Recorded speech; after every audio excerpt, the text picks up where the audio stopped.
Hello and welcome to Offense on Defense, Securing Hybrid Identity with Attack Paths, where we'll spend the next hour taking you inside the mind of an attacker. So today's webinar is sponsored by SpecterOps and produced by SmartBrief. My name is Scott Bekker. I'm with SmartBrief, and I'm excited to be your moderator for this webinar. We've got a lot of content to cover today, and we can't wait to get started. But first, I want to go over some housekeeping details that are going to help you get the most out of this session. So let's start out in that chat tab over on the far right-hand side of your screen. Some of you have already been saying hi in there. We love to see where you're logging in from. So that chat is for hellos like that, but you don't have to stop there. You can share your thoughts about today's topics, your reactions to the presentation, insights that you have about the topic that strike you as you go, whatever you're excited about. Quick reminder, the chat tab is where you go. Also, if you need to reach out to the SmartBrief team in the unlikely event that you have any technical issues during this session. Now, a browser refresh will take care of a lot of those tech gremlins, but another thing to try is the light mode option at the bottom of your screen. That's going to limit some of your functionality and put you on a slight delay, but it can really help if you're having connection problems, even locally. And if none of those steps fix a problem, my colleague Riley and I are standing by to help you out, and we'll be monitoring the chat for any issues that you might have. Now, the absolute best way to dive into the information we're going to explore today is by asking questions. So let's take one jump over there in the tabs to the Q&A tab. Make sure we all know where that's located. So while chat is for just general thoughts and technical issues, the Q&A area is where you should go to ask questions directly of our expert presenter. That's the queue we'll be looking at during the Q&A portion. And we always do our best to get to as many questions as we can. But we do have a lot of information to cover today, and depending on how many questions we get, we may not get to them all during the session. If that's the case for your question, don't worry. We'll make sure to pass along all of your questions to the team from SpecterOps for follow-up. Now, another stop on our console tour today is the Docs tab. We've got some great stuff in there, so click around. There's a resource about strengthening your PAM solution, a BloodHound enterprise data sheet, and a blog post about NTLM relay attacks. So really good stuff. That'll be up for the duration. We are going to have a couple of polls during this session. Those will also appear over there. When a poll is live, there will be a tab there between chats and docs, and that's where you can go to answer it. Also be aware that we have closed captioning available in 18 languages. So if you hover over the lower part of your screen, you'll see that CC option as well as a drop-down menu for languages. Now, finally, you may have seen the prize icon. We're in fact giving away an Amazon gift card worth $250 as a prize drawing at the end of the webinar. Now, you must be in attendance for the duration of the live event to qualify for the prize, and you've got to meet the SmartBrief prize terms and conditions, which you can also find in the Docs tab. All right, well, that was a lot of housekeeping. Appreciate you sticking with me for that, and we're ready to get into our session. I'm really excited to introduce you to our expert speaker today. We have Justin Kohler, who's Chief Product Officer at SpecterOps. Let me bring Justin on stage. Justin, welcome. Thanks for being here. Hey, thank you for having me.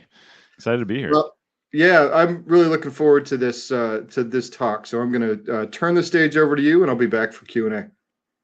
Awesome. So my name is Justin Kohler. Like you said, I lead the BloodHound team here at SpecterOps, which is BloodHound Open Source and BloodHound Enterprise. Formerly, I was in SIGINT and then network security. I'm speaking at various things and done various podcasts here and there. Before we get started, I'm curious if anybody in the chat here has ever used, or does somebody in your environment use BloodHound? I'm going to put that out here. You can answer when you have a second. Curious if anybody has experience using that, or know that it's used in your environment. So BloodHound is historically was the Active Directory mapping tool for penetration testers. We recently added support for Azure, and then more support for Active Directory certificate services and NTLM. It's a free and open source product, so it's pretty ubiquitous in pen testing today. But a lot of defenders and identity professionals are also using it. So kind of curious. It looks like I'm going to share this out because this is pretty interesting. I will say I'm not expecting to see this. Well, usually when when I ask this question, I see like probably 3/4 of the hands in the room go up. So I'm excited to explain maybe a little bit more about what BloodHound is for those that are not familiar, and then explain how we can use that to model how adversaries can attack networks and what we can do about it. I'm going to close that for now and go back to slides. All right, so what are we talking about? This is a modification of a talk I actually gave with a financial services organization. They went through a scenario last year and then engaged us, and so I'm going to hit kind of 4 topics on their journey. One is just talking about like getting some results for attack paths within their environment and what to do about it. Kind of getting the organization to understand this concept of tier 0. I'll explain what that means later. Implementing a program to solve these issues that are not necessarily very well understood, like traditional vulnerabilities with a CVSS or CVE. And then talk about hybrid identity attack paths, how moving from an on-prem to a cloud environment and maintaining a hybrid environment, or from cloud to cloud, kind of has introduced new problems with identities crossing over that boundary. So we'll get started. First, I'd want to establish that I'm not here to sell you on BloodHound Enterprise. You can get started with BloodHound open source, and I'll show you how to do that at the end. Some of the issues that I'm going to cover, you can use the open source BloodHound to use and identify today. The organization that I helped did use BloodHound Enterprise, but you don't have to.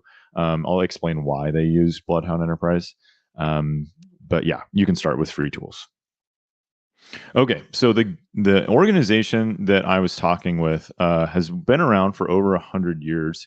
I actually mistook their employee count. They're actually close to 150,000 employees worldwide, so they're a huge company. Like most companies, they have a hybrid Microsoft identity backbone, which means like they started in Active Directory and then they tried to migrate to Azure. I think like everybody did like 15 years ago, when that was the promise of everything's going to be secure in Azure. But have to maintain legacy connections on-prem, so maintain this hybrid environment for the foreseeable future.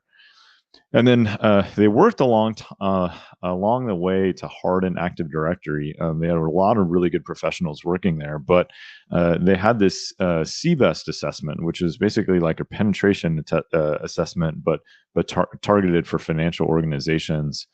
And one of the results out of there, which came from we'll call it maybe a younger and inexperienced tester, said something like this, which was remove all attack paths. This is my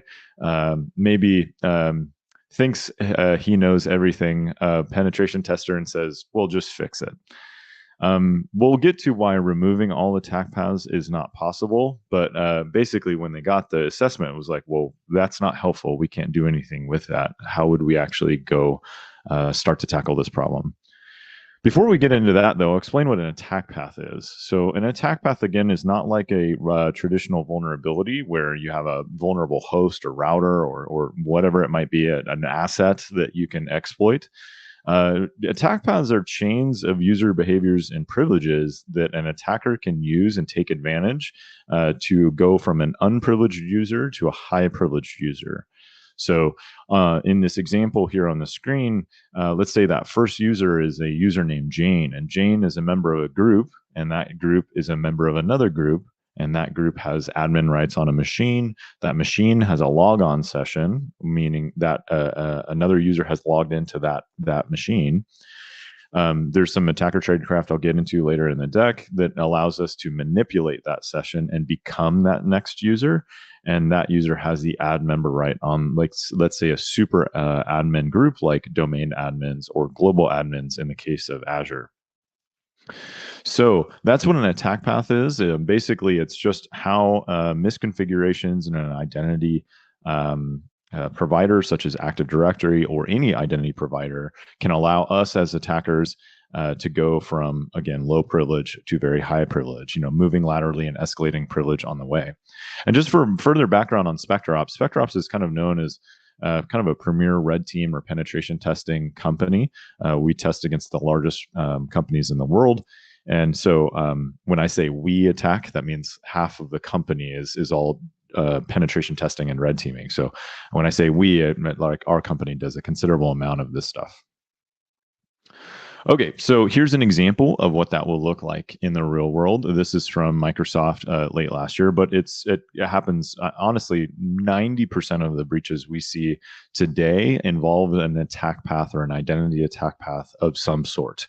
So whether that's why we use the term like attackers don't break in, they log in, so they get initial access via phishing or social engineering, whatever it might be. And then they basically move through the environment, taking over, in this case, Active Directory, and then pivoting to Azure to take over the Azure tenant.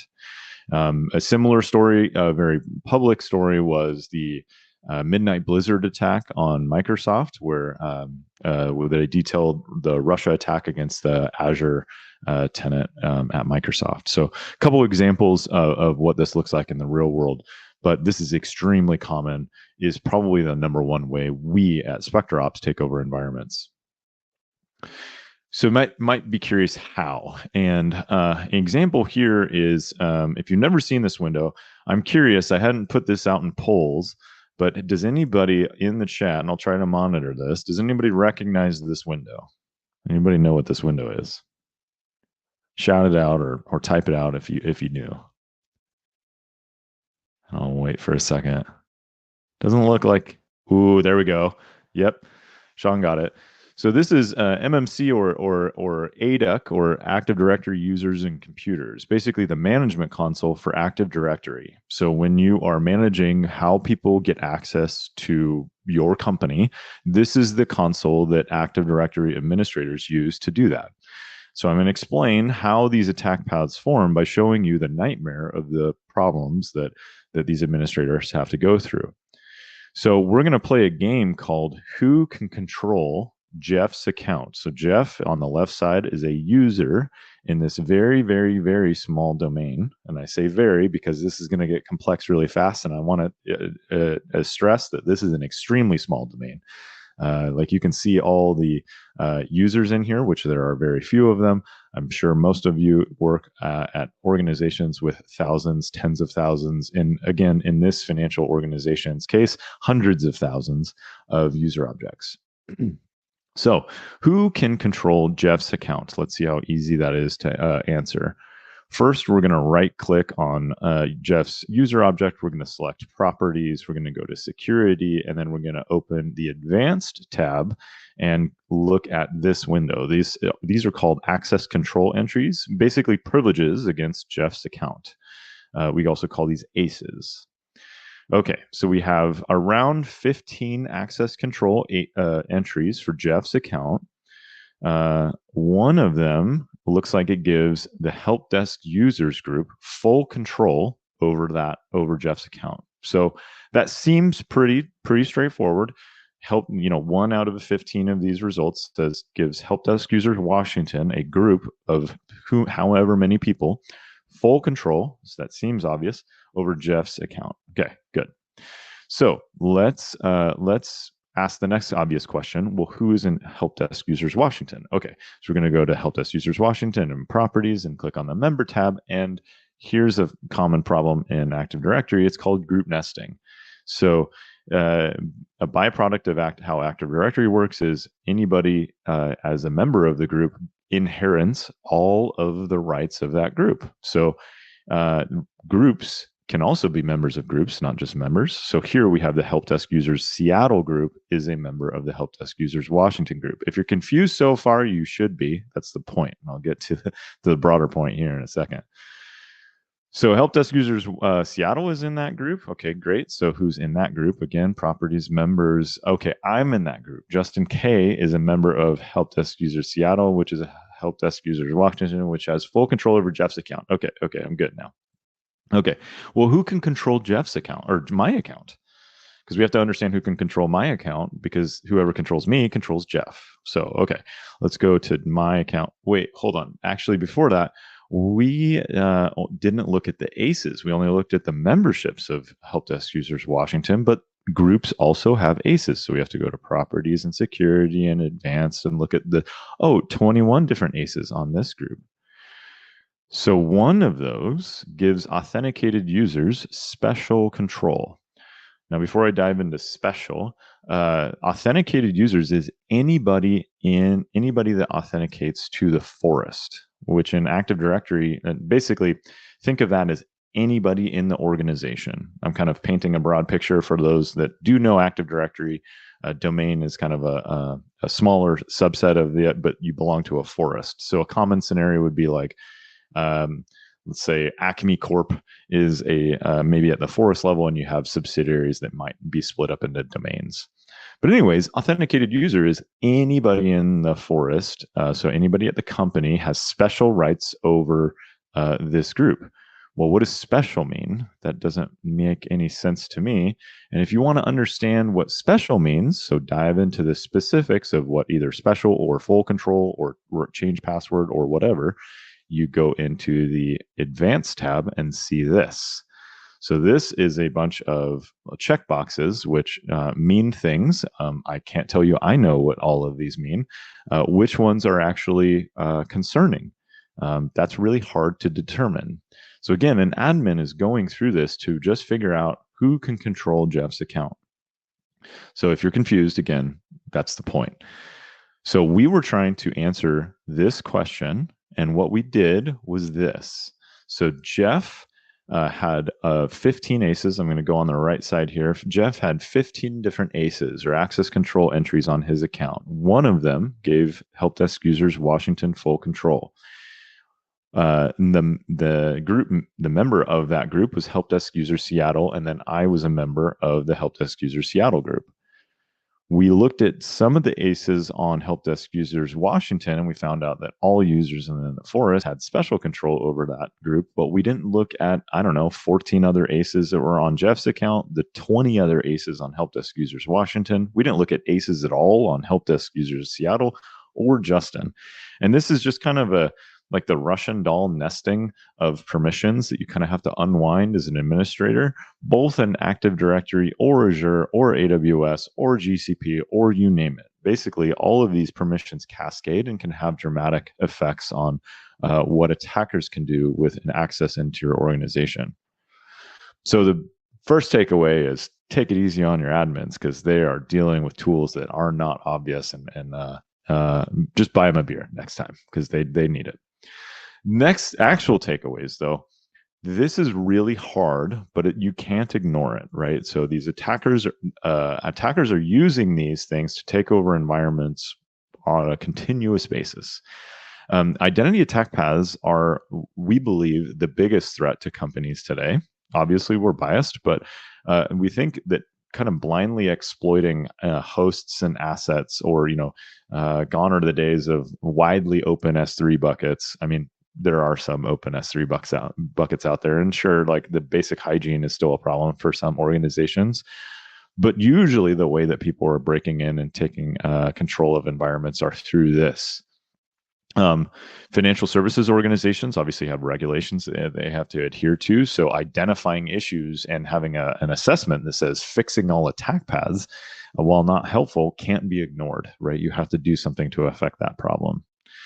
So we can't remove all the attack paths, but we can focus on the subset we call tier 0. So tier 0, to explain what that is, from Microsoft is this definition. I'm not going to read it out loud. You can read it if you want to.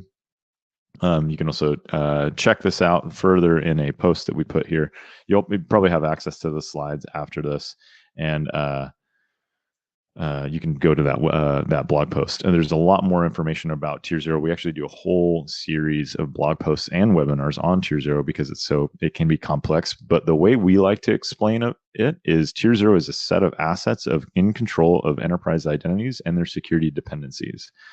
If you're familiar with Active Directory or Azure, a very common starting point for what is tier 0 is things like domain controllers, domain admins, privileged auth admins in Azure, global admins, the directory read-write all graph privileges. So there are these things that if we get to as attackers, they're tier 0, they have full control. So my objective might be to get to some business critical database or some server or some application. The way that I would do that is I get to tier 0 and that gives me the right to do whatever I want in the organization, and then I can go about my merry way. Okay, so this is what the tier 0 term has evolved over the years. I think 50 years ago, actually almost exactly 50 years ago, the principle of least privilege was established. As soon as Active Directory came out in the 90s, we started talking about separating users from administrators, which was good. Around the early 2010s, we saw the tiered administration model come out because things like Mimikatz and stuff were coming and allowing the credential shuffle. I'll explain what that means here in a second. But basically just getting finer tuned in best practice of how you manage your environment. Then we had Red Forest or the ESAE model. And then finally, we have the enterprise access model. And all major providers, I mean, I'm focused very heavily on Microsoft because most people's identities, but again, backbone is in Microsoft, whether they use Okta or something else on the front end of that. Microsoft is kind of like the most thorough in explaining how they should do this, but it's all best practice. Like, how do you know that you're doing this properly? But they have this very clear breakdown of the privileged access tier that access the control plane, management layer under that, and then basically the users that access everything.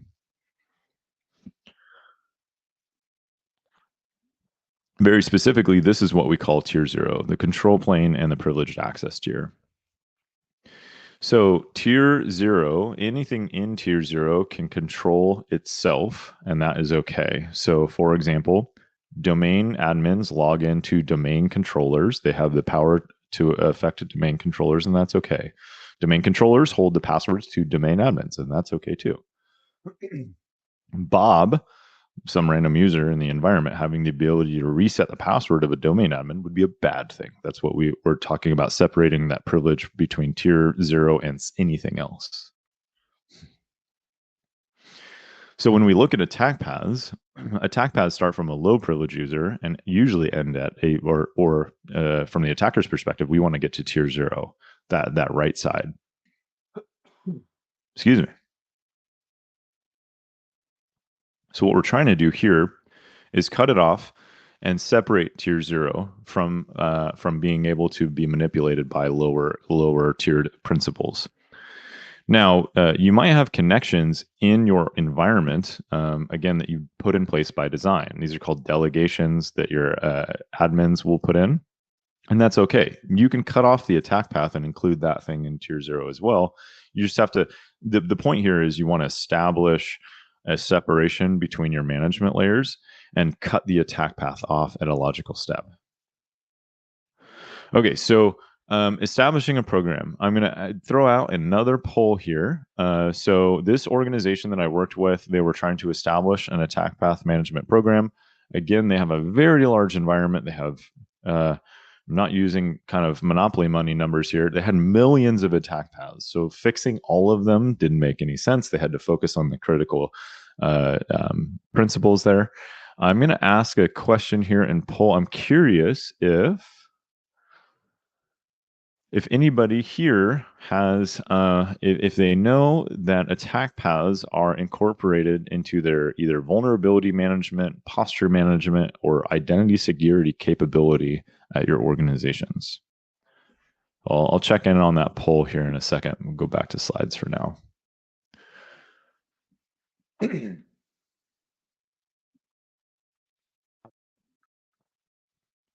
Okay, so the organization, to do this, they needed kind of 3 things. They needed leadership buy-in. So before they start a program, they're going to make sure that their top level stakeholders understand what they're doing and then sign off on what they're actually going to do. Kind of key step there. They need visibility on attack paths. So how could they see this? They can't do it through ADUC or through the management console that I just showed you, because for obvious reasons, it's very complicated and hard to use. And then they needed to start removing attack paths. So Fortunately for this organization, leadership buy-in was pretty easy. I mean, the person that I worked with before had a previous relationship with the leader there. Actually worked at a previous company, but he had done a lot of really good work in explaining the separation of like the super admin tier and the importance of doing that. So that kind of already was in place. Basically, the next step of that approval process was, okay, we're going to actually do something about this and either deploy or procure solutions to actually look for attack paths at scale. And that was the kind of key approval they needed. The next part was getting visibility on attack paths.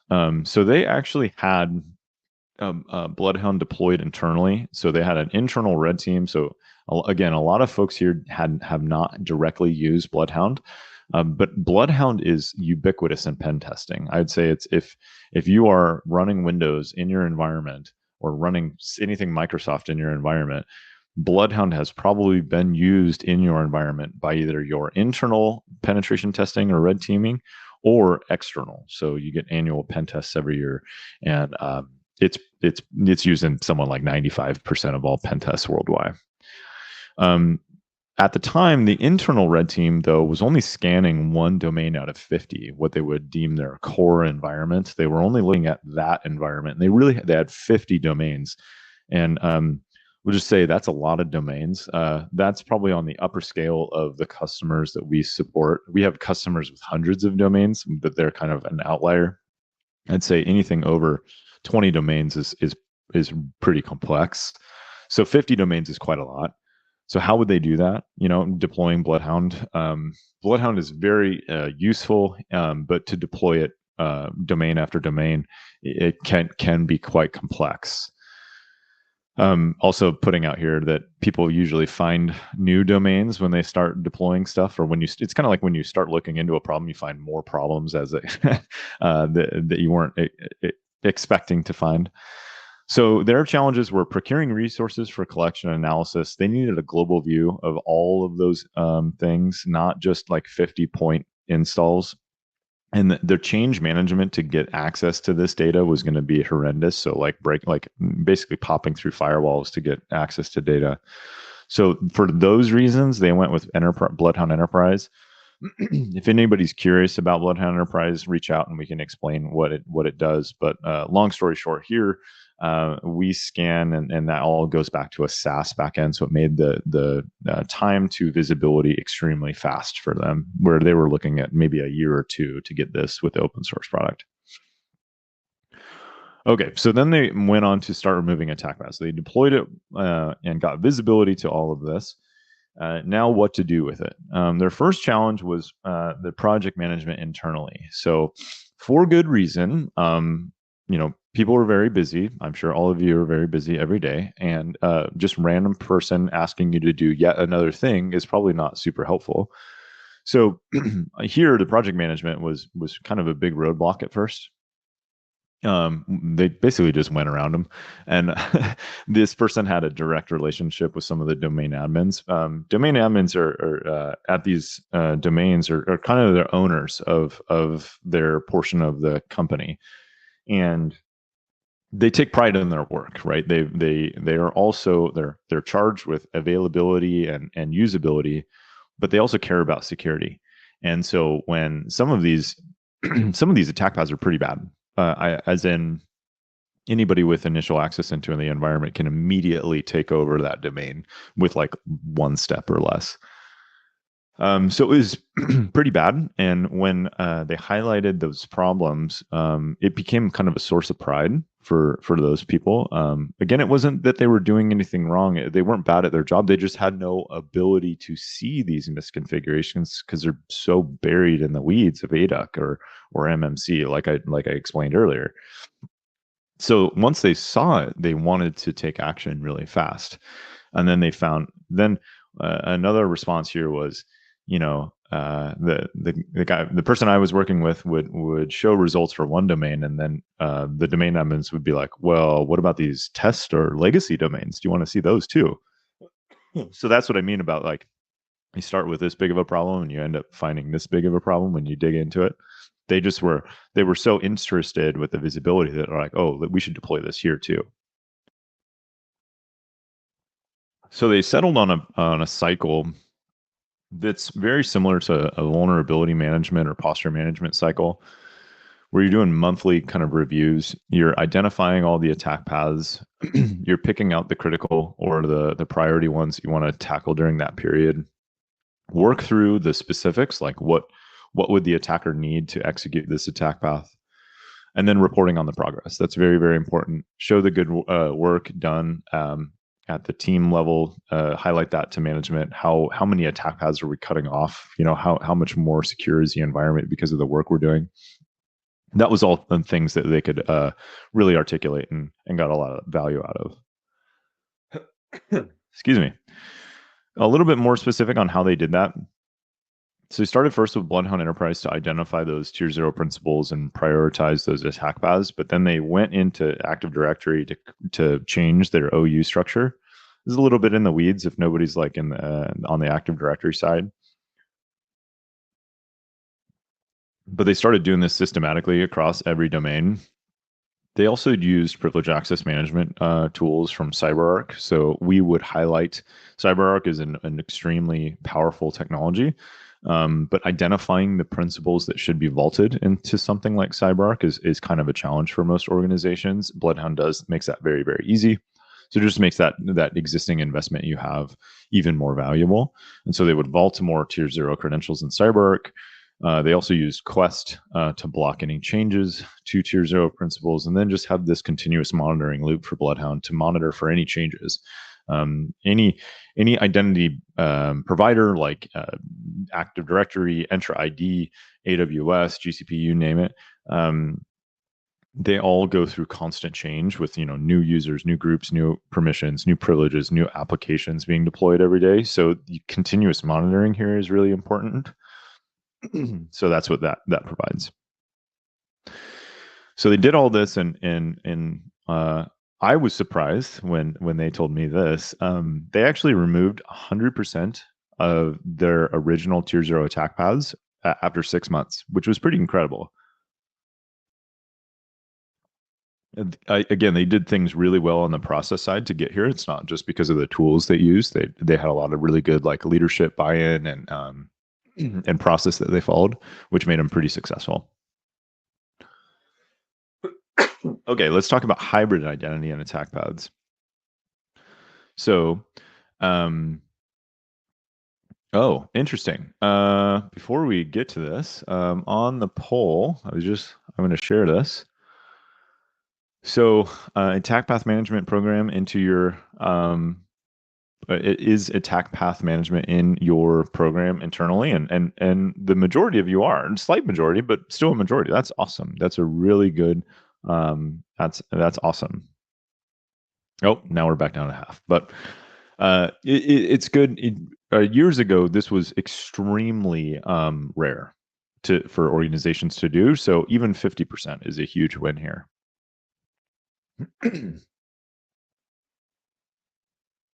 All right, back to slides. Okay, hybrid identity. Oop. There we go. Hybrid identity. So what do I mean by hybrid identity? And before somebody picks it out, yes, this thing says Azure Active Directory instead of Entra ID. But the minute I change this slide, it's just going to change again. They're going to rename it something else. So this is my protest. But anyways, a hybrid identity is where you have one identity, like an Active Directory user who or a person, like Justin is a person or has a heartbeat at a company, and Justin has an on-prem user object that identifies him to Active Directory. He also has an Azure user object, and then that Azure user object might have single sign-on privileges for other things that we use internally. So maybe things like Office 365 or Salesforce or Snowflake or whatever it might be.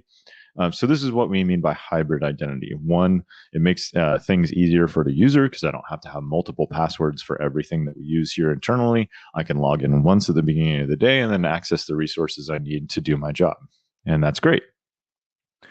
There's multiple ways that you can do this in Azure and Active Directory. So just between Azure and Active Directory, you can do things like password hash sync. You can do Entra pass-through auth and Entra SSO. These are 3 of probably more ways that you can configure this. They all have their pluses and minuses from a security and usability perspective, but they basically allow that single human to not have to jump through so many hoops and remember so many passwords. Again, this is a good thing, but there are some gotchas. So we're using one account to access everything. So that means one account can access everything. So if I'm an attacker, I just need to take over one account and I can access anything. So there is a downside to this. I'll give you an example. Here's an attack path in Azure. Here's an example, that earlier breach report that I shared from Microsoft. This is a very simplistic version of that attack. Let's start with on the bottom in the Active Directory side. An attacker has control over a host or a workstation.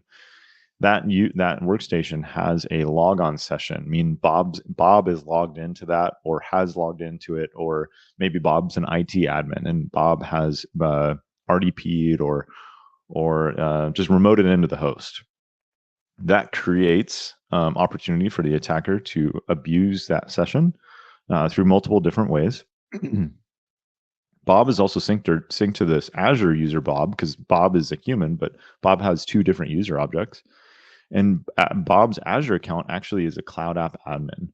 So by taking control over that workstation on the Active Directory side, I'm now have the ability to get to cloud app admin on the Azure tenant side.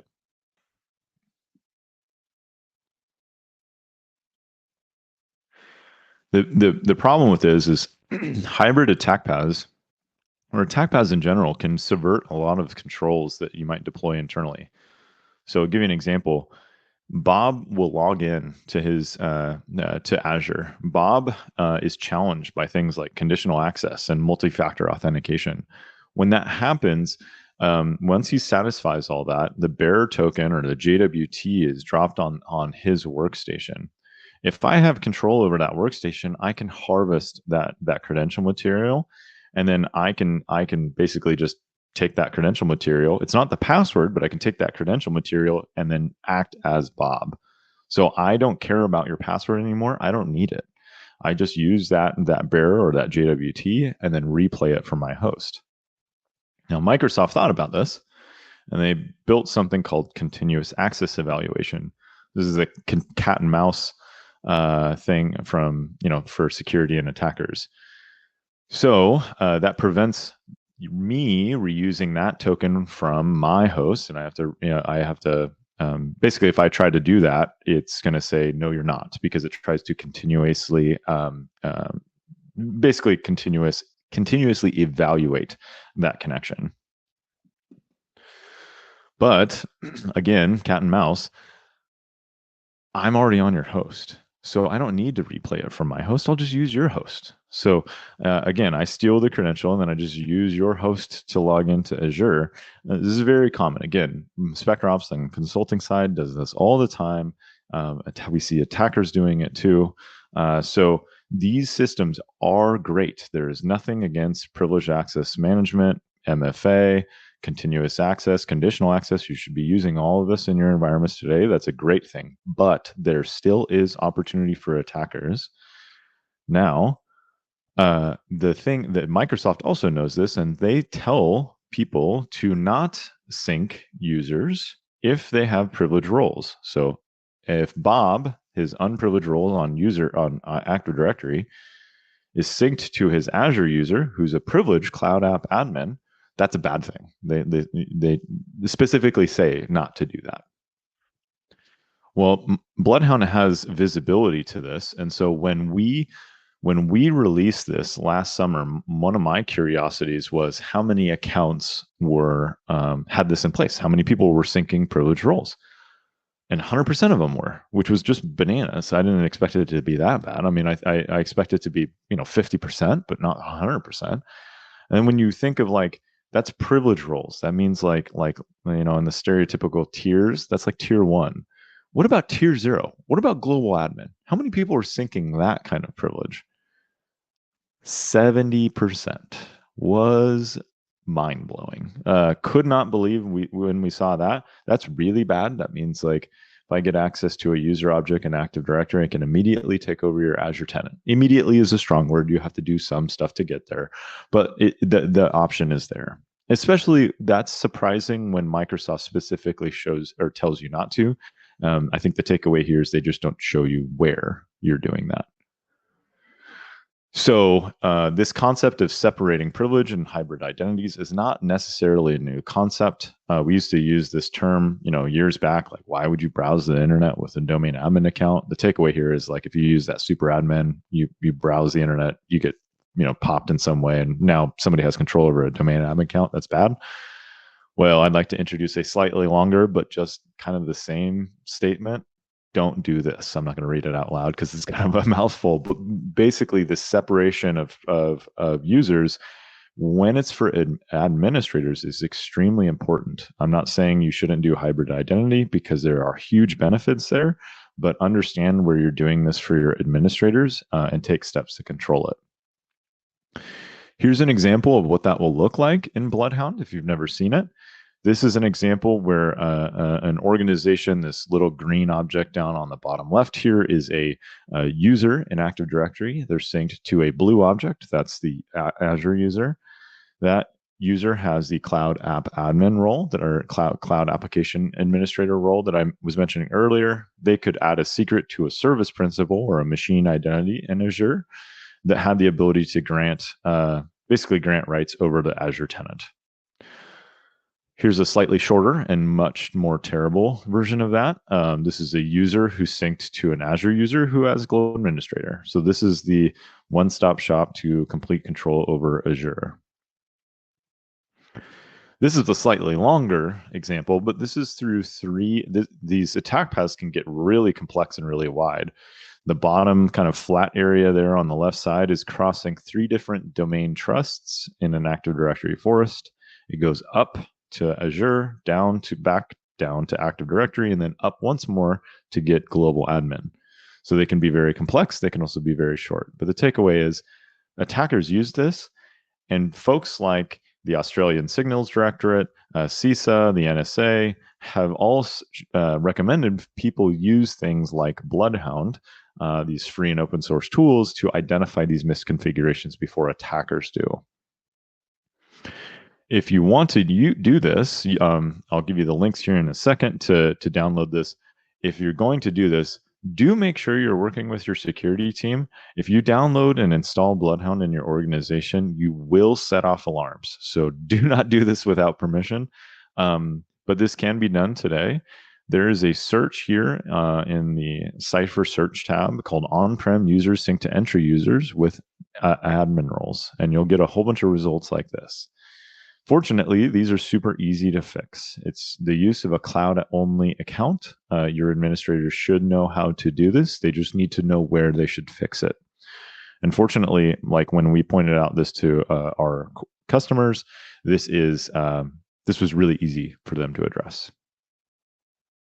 So here's some steps. You'll have the slides after the presentation, so you can go to that link. Here's some example ones that I would focus on first. You might have multiple results, but these tier 0 roles, you should definitely make sure you're not syncing. And again, use cloud-only accounts for those. Okay, one real quick update that just happened the last month. It doesn't necessarily have anything to do with hybrid attack paths, but we're pretty excited about it. We now have NTLM relay attack path visibility in BloodHound. For those that don't know, NTLM was created in 1993, but is the bane of most organizations today. Attackers use this all the time. We do it all the time. It's probably the number 2 way we take over on-prem Active Directory environments is through NTLM relay.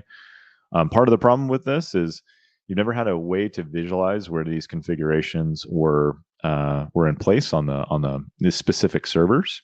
So you couldn't really articulate the risk of that problem.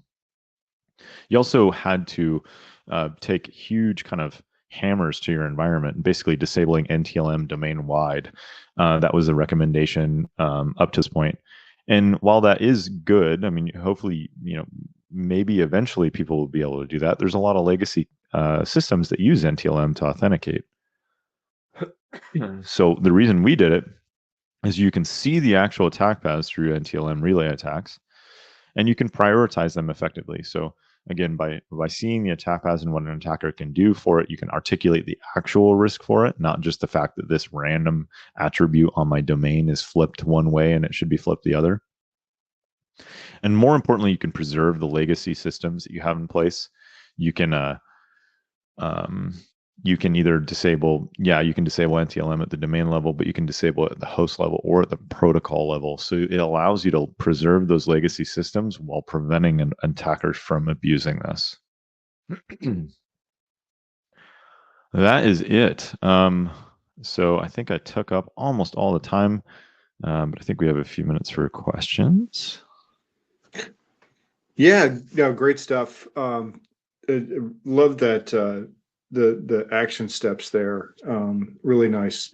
We do have some questions here from the audience, and the first one, they're wondering who owns this function typically within most organizations. I guess the function being attack path management.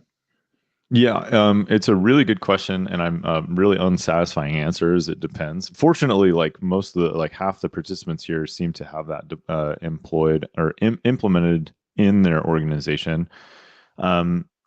With attack paths, I think most people, if they have an internal red team, that's usually how it gets introduced, but that's not usually where it sits. It usually sits either in the vulnerability management team or in the identity security team. So we've seen a lot of identity and access management teams become part of the security team. And so those identity teams might own it, or it might be the vulnerability management team that would own it. Okay. All right. Excellent. Just a comment here. Great presentation, a lot of information, but really drives the complexity that needs to be addressed. Greg, thanks for that comment. So another question here. You mentioned that there are differences between BloodHound Enterprise and the open source edition during your talk. Somebody's wondering, how's BloodHound Enterprise different than the community version? Can you go over some of the pain, some of the deltas there? Yeah. Again, if you're curious about this, just follow up with us after the talk, and we can explain everything in great detail. But BloodHound open source is really meant for a traditional security tester. Again, identity folks and security folks will use it as well. But it's kind of a point in time snapshot. It's used to find routes to an objective. So I have control over Justin's account, and I want to find out how I could take over the environment. It's kind of like Google Maps for Active Directory or Azure. BloodHound Enterprise is more of a continuous monitoring product. So it's a 24/7 continuous SaaS delivered model that identifies all attack paths, not just allows you to search for individual ones. And then it prioritizes them based on choke points. Those choke points are kind of key concentrations of privileges to those tiers of assets, like tier 0. That allows you to cut off a lot of attack paths with very minimal steps. Gives you all the remediation information, shows you trending of how you're affecting that problem over time. But that's kind of the key differences. Okay. All right. Hey, and if you don't mind, I'm going to put a slide back up here. Sure. Just this one about taking action today. That was just such great information, and the slide went kind of fast. I'd love for people to be able to grab that. A question here from Leon about, have you seen financial services organizations requiring PCI attestations to implement BHE? I'm going to admit I don't know what that question is about. I'm hoping that you do. PCI attestations. Ooh, I don't know if I understand, Leon. I might not know the full answer to that. I know that we're used to find where people are crossing, separating PCI environments from regular environments is kind of a focus. And so we've helped people do that. But I don't know if I understand what PCI attestation would be. So apologies. Maybe clarify a little bit more, but I'm not sure. Okay. Another question here from Bob is wondering, can you explain how token manipulation works? Yeah. So token manipulation, there's this concept of So this is like credential theft, right? So when we think of credential theft, when I think of credential theft or session manipulation, I don't think like how can I get access to your password? I think of how can I take your logon event to your computer and become you.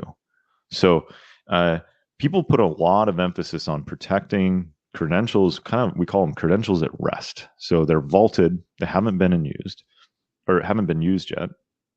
Once they are used, once they're taken out of that vault, once they've satisfied all MFA, there's artifacts that are left on a system or in a browser, like cookies, for example, that identify you that we can take advantage of. So there's so many different avenues to do this. It's called like identities. We think of this as like identities in motion versus at rest when the credentials like vaulted. Mhm. But you can do things like process injection, token manipulation. You can use Mimikatz and carve the memory out or carve the password out of memory.